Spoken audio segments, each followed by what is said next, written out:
I am Lemuel Gulliver, an ordinary middle-aged man working in the postal office of a newspaper in New York. My daily life is monotonous and ordinary, and the only pleasure is talking to my superhero dolls, fantasizing about becoming a hero like them. That day, a new employee, Dan, came to the mail office. He had just started working, and I was his boss. Although I was called a boss, no one actually cared about me. When we were delivering mail, we met Darcy. She was the journalist I had been secretly in love with for many years, but I never had the courage to speak up.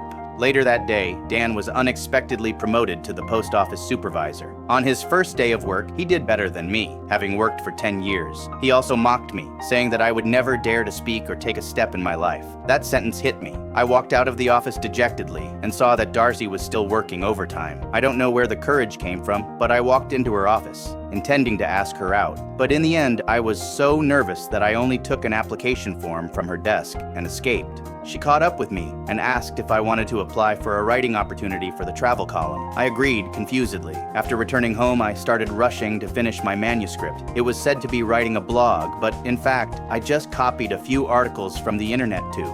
The next day, I handed the work to Darcy. Surprisingly, she appreciated it and gave me a new task, to go to the Bermuda Triangle and write about the mysterious disappearance legend there. In order to impress her, I agreed. The next day, I flew to Bermuda. The contact person took me to board a small self-sailing boat.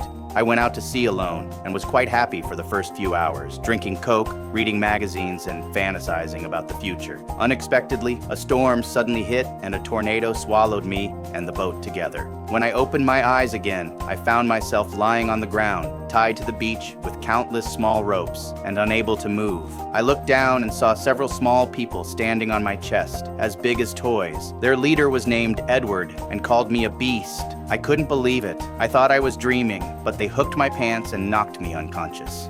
After waking up, I was tied to a huge wooden cart and dragged into a place called Lilliput Kingdom. The people watched me like I was a monster. King Theodore and Princess Mary appeared, and the princess asked if it was necessary to tie me up so tightly, which was quite gentle. But Edward insisted that I was an enemy spy. I tried to explain, but ended up being locked up in a cave prison. Inside, I met another prisoner, Horatio. He was sentenced to life imprisonment for pursuing the princess. We muttered that Edward was a fool, but he overheard us. I had an idea and said that the word meant to praise someone. He believed it and even asked us to work in the fields. I heard sharp horns and people's terrified screams, and an ominous premonition instantly enveloped me. At this moment, the alarm sounded. The enemy city of Braves attacked. They attempted to kidnap the princess and set fire to the palace. I have just transformed from a foreign monster to a General Lilliput. At this moment, all their hopes are pinned on my shoulders alone. "Where is the princess?" I asked the soldiers loudly in the direction of the palace. My heart sank. It was the tallest tower, located on the east side of the royal city, with a wide view and easy escape. Obviously, the enemy had planned it carefully. That guy Edward, who had sworn yesterday that the defense was safe, is now nowhere to be found. He is not a fool. He did it on purpose. I clenched my teeth and ran away. For me, those towering city walls were only knee-high. I took 3 steps and quickly approached the tower. I saw several soldiers from Blefuscu surrounding Princess Mary. Her hands were tied, a cloth wrapped around her mouth, and her eyes were full of fear. "Put her down!" I roared, my voice shaking the leaves around me. I knelt down on the ground, carefully protecting her petite body like a porcelain doll with my arms. "It's okay, Mary, I've got you." I comforted her softly. At this moment, the flames on the tower gradually engulfed the wooden structure, and sparks fell like rain. It turned out that the Brevskus had already ambushed barrels of oil in the palace and were planning to set fire to the entire royal city. I rushed towards the fire, the flames rising, and the smoke choked me to tears. When I found the king and queen, they were trapped in the burning banquet hall. Alas, don't blame me for this in the future. I muttered in a low voice and turned around to undo my belt. Yes, I made a ridiculous choice in the eyes of ordinary people. I released a huge water column in my human way. In an instant, the flames went out and the smoke scattered. There was a strange smell in the air, but the palace was saved. The king was so shocked that he could not speak. "Hero," the princess stood behind the crowd and said firmly. At that moment, I saw in her eyes no longer fear, but trust, even admiration. At the banquet, I said I was from Manhattan, and they actually thought I was the president and called me Awesome President. I told a huge lie, but for the first time someone treated me as a hero, I couldn't bear to expose it. From that day on, I became the star of the whole city. They They built big houses and theaters for me. I even showed them the story of Titanic and said it was my personal experience. They all believed it. I also helped Horatio pursue the princess, using movie lines as love letters, which really moved her. But at this time, Edward also came to confess his love. At the same time, the ship I had taken before was found, and my phone was also picked up. It turned out that Darcy was very angry after finding out that I had plagiarized and decided to investigate it himself. I was too scared to go back to New York to face her, so I decided to stay in Lilliput forever. The king even made me a general. I had no desire for glory, but when I stood on the small steps made of gold and ivory, overlooking the small and enthusiastic cheering Lilliput subjects, a complex feeling emerged in my heart.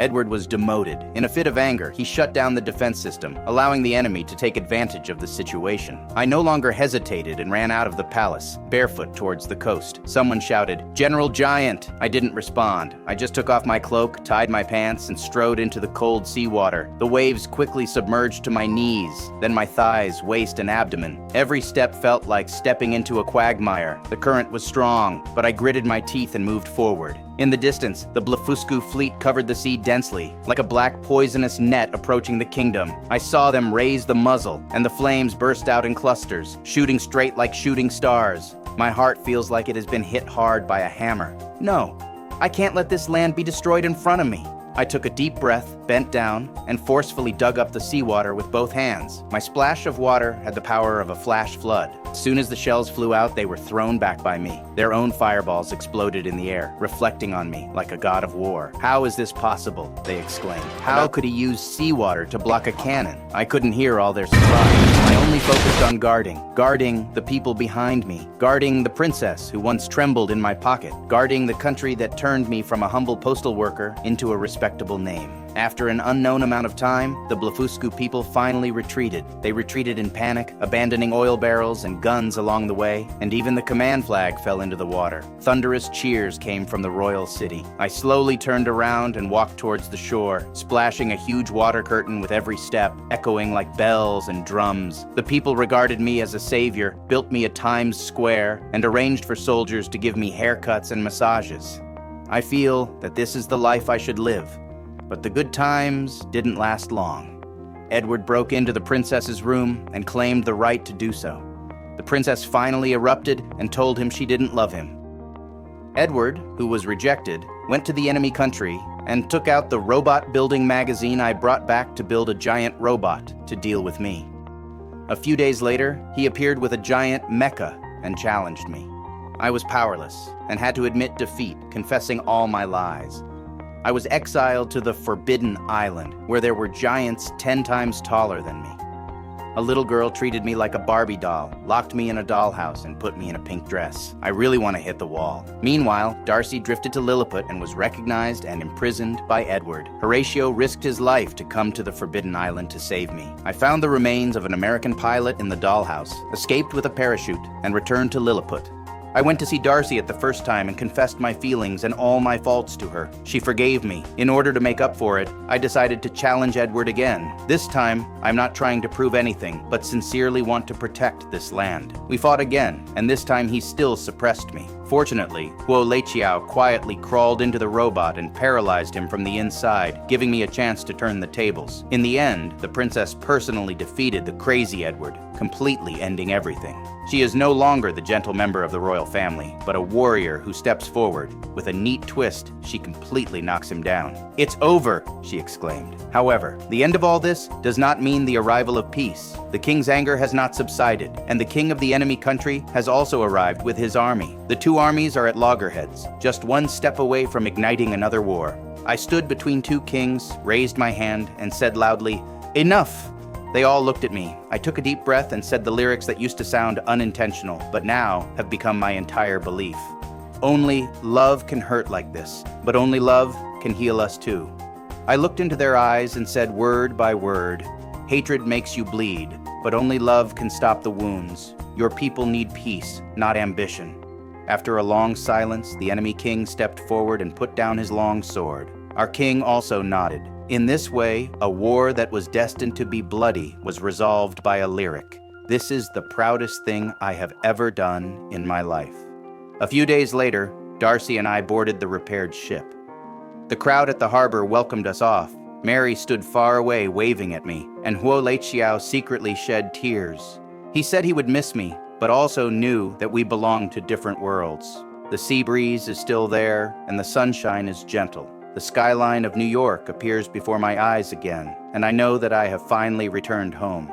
Shortly after, I officially resigned from my job in the mail office. The man who used to be suppressed every day in the roar of the printer and the pile of mail has now become a travel writer. I began to write about my experiences, the stories of those small countries, and also about my own foolishness and growth. I used to be a failed man, an escapist from reality, but now I am willing to take every step steadily, not to conquer the world, but to cherish the people around me. We walked out of the newspaper office holding hands. A new life begins like this.